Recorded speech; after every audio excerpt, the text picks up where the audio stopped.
Tuh, meeting room lagi.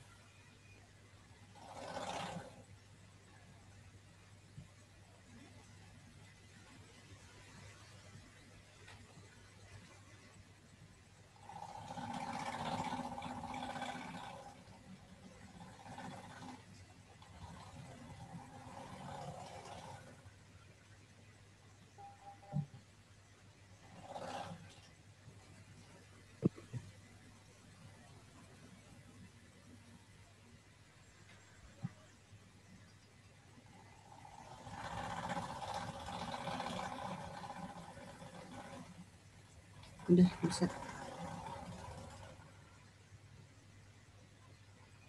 Clara, dengar suara Ibu Clara? Clara? Dengar? Dengar.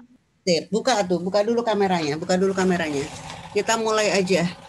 Karena waktu kita hanya sedikit, baru 17 orang yang ikut. Buka dulu Aryo, Michelle, Nalom. Ya. Restu, Abian, oke Wina, makasih sudah buka ya Naswa.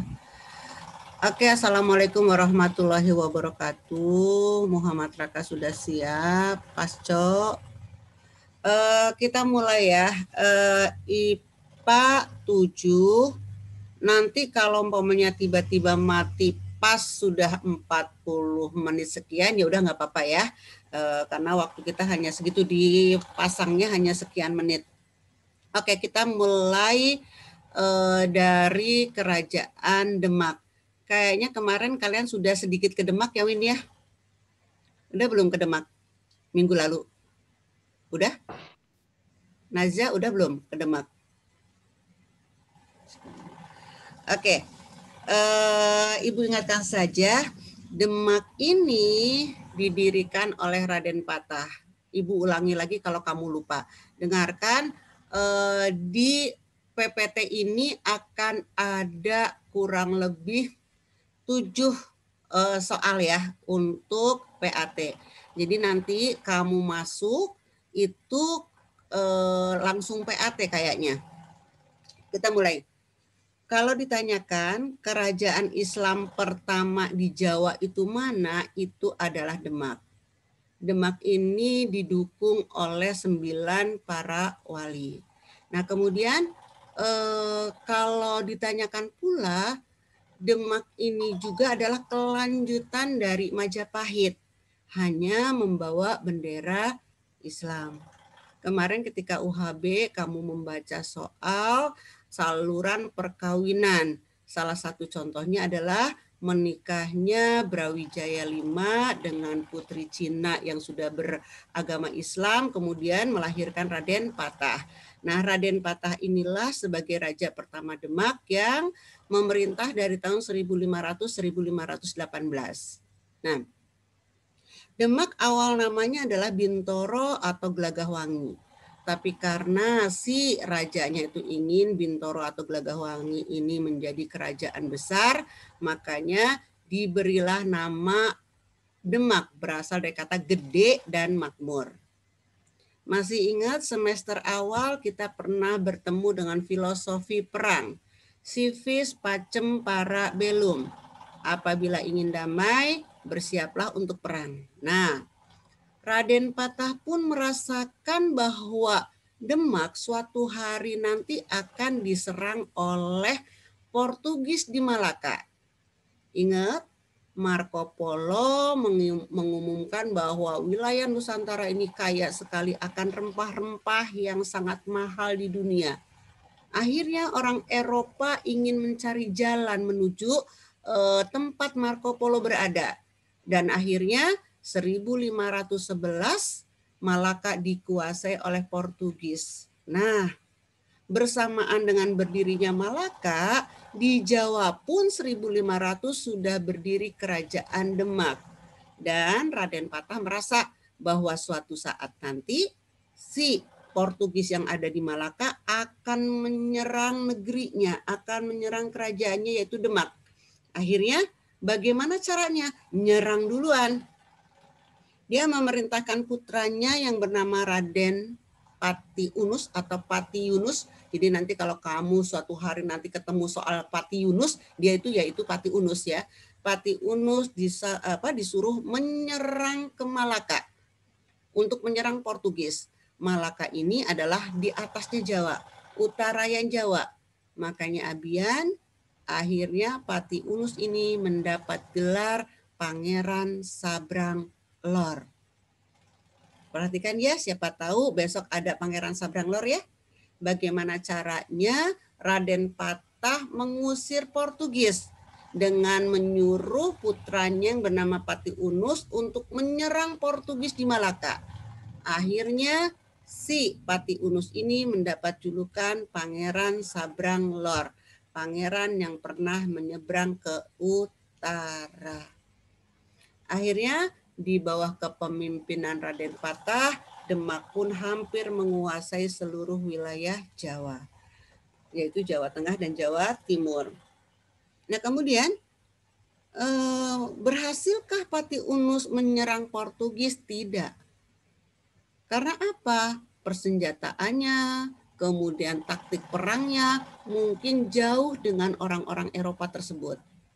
Tapi yang harus kamu garis bawahi, di situ karakter keberanian dia miliki. Dia tidak takut. Pokoknya negerinya itu akan aman. Nah, Ibu akan menuju ke Pati Unusnya. Tahun 1518, Raden Patah meninggal, digantikanlah putranya tadi Pati Unus. Perhatikan, 1518, 1521 Pati Unus ini memerintah. Apakah Pati Unus diam saja karena kalah? Enggak. Pati Unus belajar dari sejarah. Dia tidak menyerang dengan tentaranya dan senjatanya karena kalah, tapi dia menyerang Portugis dengan cara embargo beras. Malaka tidak memiliki beras. Nah, cara untuk melemahkan Portugis yaitu tidak mengirimkan beras. Karena Demak banyak sekali beras, dia tidak mengirim beras ke wilayah Malaka. Nah, itu adalah usaha Pati Unus setelah belajar pengalaman dari masa bapaknya yang kalah perang. Nah, dia tidak pasang badan ke Malaka, tapi kemudian dia melakukan caranya tersendiri, yaitu dengan melakukan tidak mengirim beras ke Malaka. Clara, kamu lihat PPT Ibu udah kelihatan? Bisa udah kelihatan, Nak? Kita pakai PPT daripada kamu. Kelihatan, Bu. Ya, sip. Nah, dengarkan. Tadi di yang soal tadi yang Ibu bicarakan ada dua soal yang dua materi yang dijadikan soal ya. Apakah itu Sabrang Lornya, apakah itu Raden Patahnya, apakah itu tidak mengeluarkan beras. Nah, ini pun sudah kamu buat latihannya ya. Dengarkan IPA 7, nilai kamu sudah bagus-bagus, besok PAT bagus-bagus lagi ya. Ini wilayah Kesultanan Demak. Nah, sekarang kita menuju ke Trenggono. Kamu tadi sudah melihat geraknya Pati Unus melakukan penyerangan tidak dengan pasang badan, tapi dia tidak mengirimkan beras ke Malaka. Nah, sekarang kita lihat Pati Unus meninggal tahun 1521 dan kemudian digantikan oleh adiknya yang bernama Sultan Trenggono. Nah, catat pada masa Sultan Trenggono inilah Demak mencapai puncak kejayaannya. Ya, 25 tahun dia memerintah. Jawa Timur sudah dikuasai oleh adik dan bapaknya, dan dia pun berusaha menguasai wilayah Jawa Barat. Sama halnya dengan kakak dan bapaknya, dia pun ingin menyerang Portugis. Tetap ingin mengusir Portugis dari wilayah Nusantara. Dia belum memiliki konsep itu Indonesia ya, tapi dia merasakan kesamaan antar pulau. Jadi sebenarnya jiwa nasionalismenya itu sudah ada. Nah, Neng, ternyata dia ingin menguasai wilayah Jawa Barat pun sudah hampir dikuasai oleh Portugis karena ada perjanjian antara raja penguasa di Jawa Barat dengan Portugis. Nah, akhirnya Trenggono menyerang Portugis dengan Raja Jawa Barat di bawah bantuan, dibantu oleh panglima perang yang bernama Fathahillah. Fathahillah adalah orang Samudra Pasai yang tahun 1521, kamu ingat-ingat kemarin Samudra Pasai diserang oleh Portugis kan ya? Nah, Fathahillah nggak mau bersentuhan dengan orang asing, akhirnya dia ke Jawa. Nah, kemudian akhirnya si Jawa Barat, yaitu daerah Sunda Kalapa yang hampir dikuasai oleh Portugis itu, dikuasai oleh Trenggono pada tanggal 22 Juni 1527. Dan Sunda Kalapa diganti namanya menjadi Jayakarta yang artinya kemenangan. IPA 7, kalau bulan depan Jakarta akan merayakan ulang tahun yang ke berapa ratus. Nah, itu dimulai dari kemenangan Trenggono atas Portugis. Ulang tahun Jakarta 22 Juni, nah itu diambil dari kemenangan si Trenggono ya. Nah, IPA 7 kalau lihat apa PowerPoint Ibu mungkin hanya sedikit sekali ya perihal sejarahnya ya. Karena waktu kita hanya sedikit, makanya Ibu rangkum. Pokoknya jalan dan ceritanya kamu dapatkan, tapi kamu harus banyak membaca supaya sejarah itu utuh ya. Nah, Trenggono mencapai puncak kejayaannya, dia hampir menguasai seluruh wilayah Jawa sampailah ke Madura dan Kalimantan, yaitu Sukadana. Tapi kemudian Trenggono meninggal 1546. Catat, Neng, disinilah dengan meninggalnya Trenggono awal ribut di satu keluarga itu. Suksesi, memperebutkan kerajaan antar keluarga, itu adalah suksesi. Ya, kamu harus bisa membedakan. Ibu sering ngomong kudeta dengan suksesi. Kalau kudeta itu orang lain yang menguasai wilayah kita. Kudeta. Tapi kalau satu kerajaan itu diingini kemudian menjadi ribut antar keluarga, itu namanya suksesi. Oke ya. Nah, Trenggono meninggal, dengarkan. Di sini kamu kalau nggak mendengarkannya tertib, kamu nggak akan dapat. Kita lihat ya. Tahun 1546 Trenggono wafat. Karena pada awalnya Trenggono ini adalah menggantikan kakaknya Pati Unus yang tidak punya putra, akhirnya diberikan kepada Trenggono. Makanya ketika Trenggono wafat, disesuaikan dengan yang lama. Trenggono digantikan oleh adiknya, yaitu Pangeran Sekar. Sayang, anak dari Trenggono Prawoto pun ingin menjadi raja. Akhirnya Prawoto membunuh pamannya sendiri di wilayah Lepen. Makanya akhirnya Pangeran Sekar ini dikenal dengan nama Pangeran Sekar Sedo ing Lepen. Pangeran Sekar yang meninggal di daerah Lepen. Selesaikah masalah? Enggak. Belum Prawoto menjadi raja, anak Pangeran Sekar yang bernama Arya Penangsang pun marah karena bapaknya dibunuh kan. Suatu hari nanti dia bisa menjadi menggantikan ayahnya kan. Nah, Arya Penangsang akhirnya membunuh sepupunya Prawoto. Jadilah dia menjadi Raja Demak. Tapi belum belum Arya Penangsang ini memerintah, Arya Penangsang dibunuh oleh Sutawijaya. IPA 7, bunuh-bunuhan inilah yang dikenal dengan nama suksesi, perebutan kekuasaan antar keluarga. Selesaikah Arya Penangsang dibunuh oleh Sutawijaya? Nah, kita cari. Siapa itu Sutawijaya? Sutawijaya adalah anak angkat Joko Tingkir. Siapakah itu Joko Tingkir? Dia adalah menantunya Trenggono. Jadi akhirnya yang menjadi raja adalah menantunya Trenggono, yaitu Joko Tingkir. Sutawijaya karena bisa menyelesaikan masalah dengan menghabisi Arya Penangsang, diberilah tanah di wilayah Yogyakarta namanya Kota Gede. Besok kapan-kapan kalau kamu ke Jogja, nah di sana ada pengrajin perak itu terkenal, yaitu di Kota Gede dekat dengan Yogyakarta. Selesai? Masih adakah Demak?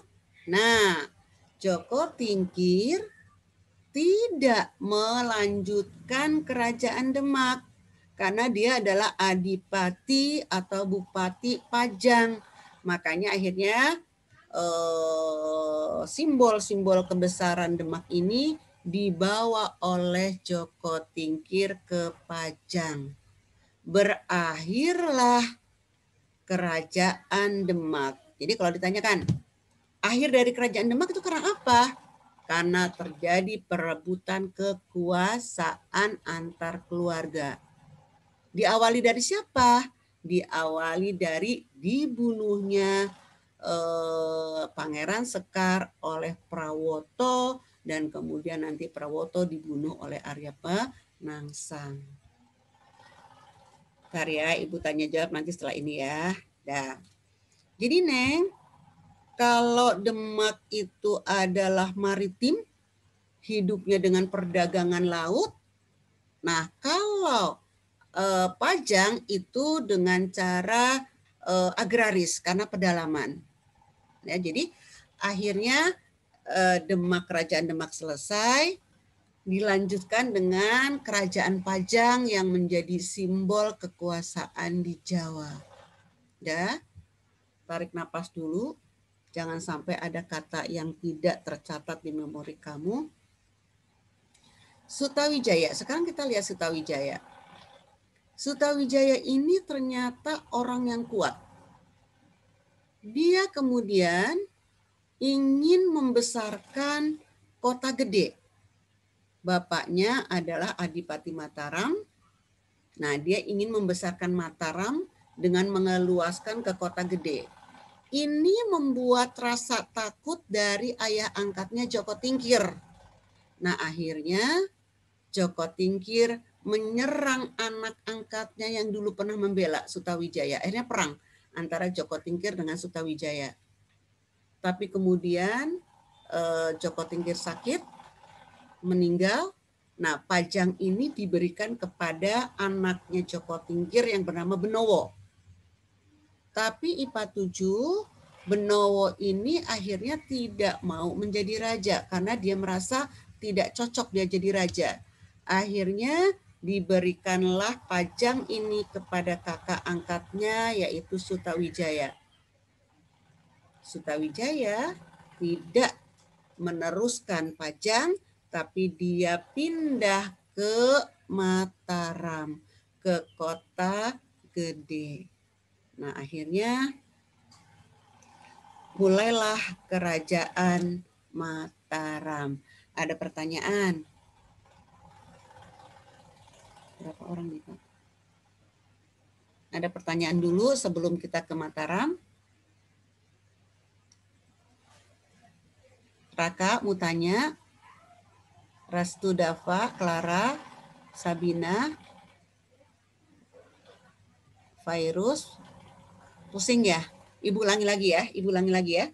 Kalau ditanyakan akhir dari Kerajaan Demak terjadinya perebutan kekuasaan antar keluarga. Dimulai dari dibunuhnya Pangeran Sekar oleh keponakannya yaitu Prawoto, anak dari Trenggono. Prawoto nanti dibunuh oleh Arya Penangsang. Arya Penangsang dibunuh oleh Sutawijaya. Kemudian Sutawijaya diberi wilayah gede dan kemudian ayah angkatnya si Joko Tingkir ini pernah juga terjadi keributan dengan anak angkatnya sendiri yang pernah menolongnya, tapi kemudian akhirnya Joko Tingkir meninggal, digantikan oleh Benowo. Benowo anaknya merasa tidak kuat, akhirnya Benowo memberikan kekuasaan kepada kakak angkatnya yaitu Sutawijaya. Berlangsungkah Pajang oleh Sutawijaya? Enggak. Sutawijaya tidak meneruskan Pajang, tapi dia meneruskannya di Mataram. Mulailah muncul kerajaan Mataram. Neng, Virus dan kawan-kawan, di sini ada beberapa soal. Ya, jadi kalau kamu dengarkan Ibu saja sih sebenarnya akan paham ya. Oke, kalau kamu nggak ada pertanyaan, kita mulai ke Mataram ya. Kita mulai ke Mataram dan maaf juga, nanti kamu harus memperhatikan betul-betul karena ada keadaan. Maaf. Cepat gitu lagi.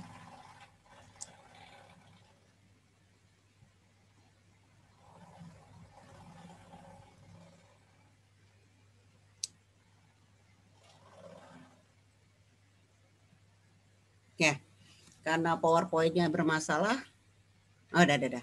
Oke ya, kita mulai lagi ya. Kalau ditanyakan siapakah Raja Mataram yang pertama? Raja Mataram yang pertama adalah Sutawijaya, anak angkat dari Joko Tingkir tadi ya, bapaknya Ki Gede Pamanahan ya.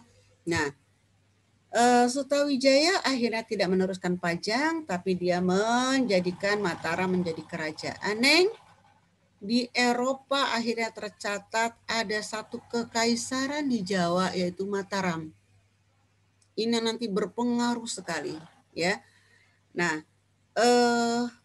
ketika beliau menjadi raja, nah beliau mendapat gelar Panembahan Senopati ing Alogo Sayidin Panoto Gomo Kalifatul ing Jawi. Dengarkan, ini akan ada dalam ulangan, kamu harus hafal. Gelar dari Sutawijaya, Panembahan Senopati ing Alogo Sayidin Panoto Gomo Kalifatul Jawi. Apa maksudnya? Mulailah dari Mataram. Jadi ini mengikuti gaya Romawi ya. Di Romawi, raja itu dianggap anak dewa. Makanya dia bergelar Pontifex Maximus. Dia raja, tapi dia juga anak dewa, makanya dia memimpin agama itu di Romawi. Nah, pada masa Sutawijaya ternyata wawasannya luas ya Sutawijaya ya. Nah, Sutawijaya pun akhirnya mengikuti gaya Eropa, gaya Romawi. Dia menyebutkan dirinya Panembahan Senopati. Dia disembah karena dia senopati, dia seorang raja yang disembah. Tapi dia juga ing alogo sayidin panotogomo, dia juga pemimpin agama. Jadi si raja itu ya disembah sebagai raja, ya dihargai, diakui sebagai pemimpin agama. Jadi semua kehidupan dipegang oleh sang raja. Itulah yang nanti akhirnya disebut dengan nama kekaisaran SAR, luas kekuasaannya. Tidak hanya bidang pemerintahan, tapi agama dipegang. Sutawijaya ini memerintah tahun 1586 sampai 1601. Dia tetap terus menguasai dan mengislamkan daerah-daerah pesisir, daerah pedalaman. Kekuasaannya pastilah meliputi Pajang, Demak ya. Kemudian masih sampai ke tempatnya Trenggono yaitu Madura, Jawa Barat. Nah, kemudian beliau meninggal digantikan oleh putranya yang bernama Mas Jolang. Mas Jolang ini ketika memerintah bergelar Pangeran Hanyokrowati. Hanya tidak banyak diceritakan dalam sejarah karena pemerintahannya hanya sebentar. Dia suka sekali berburu dan kemudian dia kecelakaan dalam perburuan di wilayah Krepyak. Akhirnya dia mendapat gelar Pangeran Sedo ing Krepyak. Ya. Nah ini nih. Digantikanlah oleh anaknya, tadi Mas Jolang, sekarang anaknya bernama Mas Rangsang. Nah, api ya. Nah, Mas Rangsang ini nanti bergelar Sultan Agung Prabu Hanyokrokusumo. Inilah yang dikenal dengan nama Sultan Agung. Nanti disebutkan Mataram mencapai puncaknya pada masa siapa? Sultan Agung. IPA 7, Sultan Agung bukan hanya cakap di politik, bukan cakap di agama, tapi dia juga ahli dalam budaya. Ya.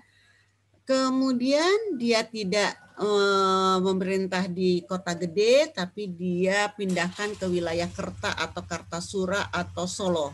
Nah, seperti pendahulunya, seperti nenek moyangnya, dia juga tidak suka dengan orang asing. IPA 7 pada masa Sultan Agung bukan Portugis lagi, tapi orang Belanda. Nah, Sultan Agung ini akhirnya berusaha mengusir Belanda di wilayah Batavia di bawah pimpinan J.P. Koen. Bentar ya, kamu dengarkan baik-baik ya. Nanti kamu ketemu Vereniging Oost Indische Company di kelas 11, dilanjutkan oleh Pak Oji ya. Tapi Ibu akan memberi sedikit pengantar apa itu VOC. Mungkin di kelas SMP kamu juga pernah mendengar VOC. Kita mulai dulu ya, keluar dari Sultan Agung dulu. Portugis lah kalau ditanyakan, negara asing yang pertama kali ke Indonesia siapa? Itu adalah Portugis. Bukan, yang menguasai Indonesia siapa? Itu adalah Portugis. Membaca catatan Marco Polo, akhirnya Portugis yang pada waktu itu sedang zamannya Renaissance, pencerahan, dia mencari dunia baru. Sampailah ke Indonesia dan tahun 1511 dia menguasai Malaka. Nah, kemudian Portugis menguasai pasaran dunia rempah-rempah dengan dibukanya pasar di Portugis yaitu Lisbon. Tapi kemudian orang-orang Eropa semua mencari rempah-rempah, tidak usah susah-susah ke Indonesia, tidak usah susah-susah ke selatan, tapi cukup masuk ke wilayah Portugis. Di situ berbagai macam rempah-rempah ada. Sayangnya tahun 1590-an Belanda yang orang Eropa ini bermusuhan dengan Portugis. Dia butuh rempah-rempah, tapi si pasar Lisabon ini ditutup oleh Portugis. Akhirnya Belanda berusaha mencari di mana tempat rempah-rempah itu berada. Akhirnya IPA 7 catat 1596 datanglah, sampailah Cornelis de Houtman sampai menuju ke wilayah Banten. Nah, dia melihat betapa kayanya Banten dengan lada, ya, dengan cengkeh. Nah, tapi si Cornelis de Houtman ini tidak bisa menikmati karena orang Banten nggak suka dengan orang asing, baru saja mendarat dia sudah bisa diusir. Cornelis de Houtman diusir oleh orang-orang Banten. Hebat ya karakternya orang Banten ya, berani ya. Neng, dalam historiografi sejarah lokal disebutkan Banten ini berasal dari kata bantahan. Jadi orang Banten itu suka membantah, nggak mau diperintah-perintah orang. Makanya akhirnya orang Belanda menyebutkan bantahan, Banten. Apalagi nanti ada lagi seorang anak bantah bapaknya, klop, akhirnya nama Banten itu berasal dari kata bantahan. Nah, Neng, Cornelis de Houtman akhirnya tidak bisa masuk Indonesia, tidak masuk Banten, dia pulang lagi. Tapi pulang lagi walaupun dia tidak berhasil, dia dianggap pahlawan. Karena apa? Karena sudah tahu jalan menuju rempah-rempah. Nggak perlu berhubungan dengan Portugis. Nah, akhirnya 2 tahun kemudian beberapa kapal dagang besar diikuti oleh kapal perang masuk wilayah Banten. Jadi jalan menuju Jawa pada waktu itu adalah Banten. Nah, nggak bisa apa-apa lagi nih orang bantahan. Akhirnya masuklah pedagang-pedagang Belanda ke Indonesia. Supaya antar pedagang ini tidak terjadi persaingan yang jelek, dibuatlah persekutuan dagang. Nah, persekutuan dagang inilah yang dikenal dengan nama VOC di bawah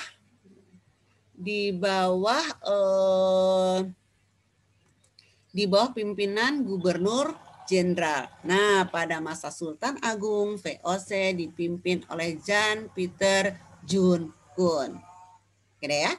Udah ya, awal Belanda masuk begitu ya. Kamu harus paham nanti ketika Pak Uji nanya kamu udah paham ya. Nah, terus Sultan Agung akhirnya melakukan serangan ke VOC dengan cara dia mendirikan persawahan dulu. Persawahan di Karawang. Ntar dulu, ada gangguan. IPA 7, kalau nanti suatu saat nanti kamu ditanya, siapa orang yang pertama kali melakukan transmigrasi, itu adalah Sultan Agung. Sultan Agung menyebarkan penduduknya sampai ke Karawang dengan Bekasi. Untuk apa? Membuat lahan pertanian. Kalau Karawang itu sebagai sentra padi, itulah sejarahnya dari Sultan Agung. Untuk apa? Untuk bekal tentaranya melawan VOC supaya nggak kelaparan. Tapi ternyata Belanda licik dan akhirnya dibakar. Akhirnya kalahlah. Sultan Agung menyerang VOC di Batavia, kalah karena persenjataan, kemudian juga karena lumbung padinya dibakar, akhirnya si penduduknya atau si tentaranya kelaparan. Tapi JP Kun akhirnya juga tewas karena daerah itu daerah yang kotor sekali, si Karawang akhirnya menjadi daerah yang kotor. Nah, Sultan Agung memerintah sampai tahun 1645. Jadi Neng, kamu sudah bisa menggambarkan siapa Sultan Agung ini ya, menjadi raja besar dan dia pun bisa menyerang VOC seperti nenek-nenek moyangnya dulu. IPA 7 tadi bukan ngomong ya, sekarang VOC. Nah, tadinya namanya si Jakarta itu Sunda Kelapa kan, kemudian berubah namanya Jayakarta kan. Nah, pada masa Sultan Agung namanya Batavia. Kenapa? Oleh Belanda si Jayakarta ini diganti namanya menjadi Batavia. Batavia adalah untuk mengingatkan nenek moyang mereka, Bataviaren. Ya, itu. Jadi kamu tahu Sunda Kelapa, Jayakarta, Batavia. Kita lihat sekarang bagaimana hasil budaya Sultan Agung. Fairuz, Najla, Gina, siapa lagi ya teman-temanmu itu ya.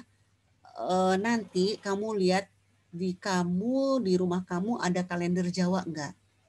Sultan Agung ternyata ahli budaya, Najla. Dia padukan kalender Islam dengan kalender Saka Hindu, menjadilah kalender Jawa. Fairuz, nanti kamu lihat di rumah kamu punya enggak nih kalender Jawa? Yang ada hari lahir, Senin Pon, Jumat Kliwon, Rabu Manis, Kemis Wage. Nah itu ya, jadi ada Pon, Kliwon, Wage, itu adalah kalender ciptaan Sultan Agung. Cari di rumah kamu, kalau ada berarti kamu menghargai Sultan Agung. Kamu paham itu adalah kalender Jawa ya. Sekarang digunakan. Kemudian dialah yang melakukan budaya Kalang Obong. Nah, maaf nih, di IPA 7 ada keturunan Tionghoa. Nah, itu mereka kalau meninggal itu kan dibuatkan rumah-rumahan, uang-uangan, kemudian dibakar, nanti seolah-olah uang rumah itu menjadi bekal orang-orang yang meninggal sampai ke akhirat sana. Nah, itu yang pertama kali melakukannya adalah si Sultan Agung, Kalang Obong. Dia menciptakan buku filosofi yaitu Sastra Gending. Dia dia menceritakan bagaimana tata cara menjadi orang Jawa ya. Kemudian dia juga mendirikan Segarawana, dia mendirikan makam Imogiri, masih banyak. Sultan Agung meninggal tahun 1645. Ya, tarik napas dulu, capek. Kita sampai kembali. Oh, gitu. Nah, Neng, pengganti Sultan Agung adalah Raden Said yang bergelar Amangkurat I. Ternyata orangnya lemah. Dia sombong. Dia minta disembah. Makanya dia tidak menyebutkan sultan. Sultan artinya pimpinan. Tapi dia menyebutkan dirinya Susuhunan. Susuhunan artinya yang disembah karena dia yang paling tinggi. Banyak raja-raja pesisir akhirnya mengundurkan diri. Kalau raja-raja pesisir mengundurkan diri, ekonomi Mataram ini akan bangkrut.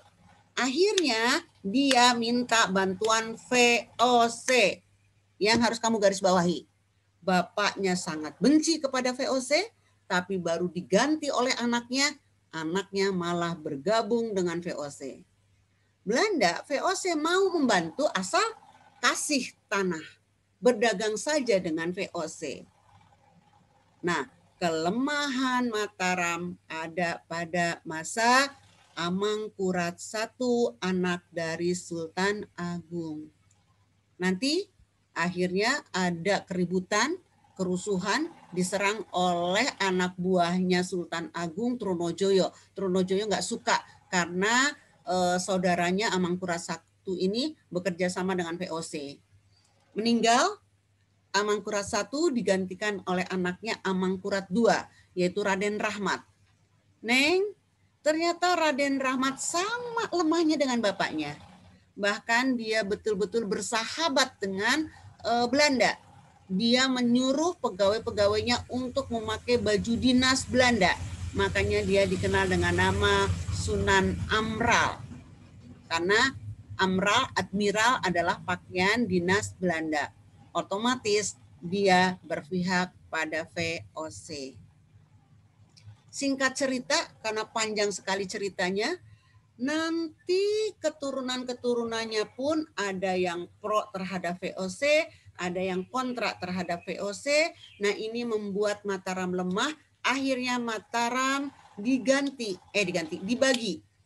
Perjanjian Giyanti 1755. Mataram dibagi menjadi 2. Mataram Barat dengan Mataram Timur.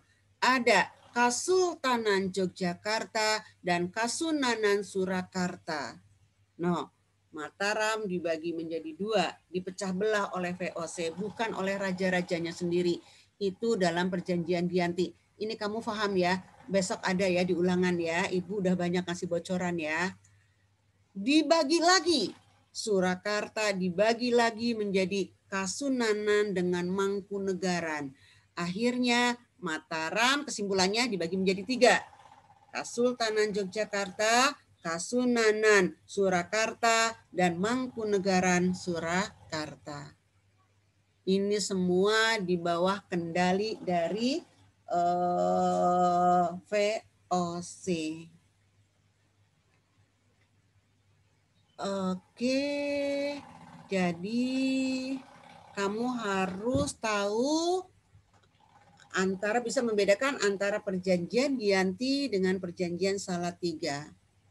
Jadi, Ibu garis bawahi ya, pada masa Sultan Agung sangat membenci VOC, dia benar-benar memerangi VOC, tapi baru peralihan tugas, peralihan generasi ke anaknya sudah nyambung dengan VOC, sudah kerjasama dengan VOC. Akhirnya Mataram hanya boleh berdagang dengan VOC. Kalau mau dilindungi oleh VOC, berikan tanah-tanah Jawa ke VOC.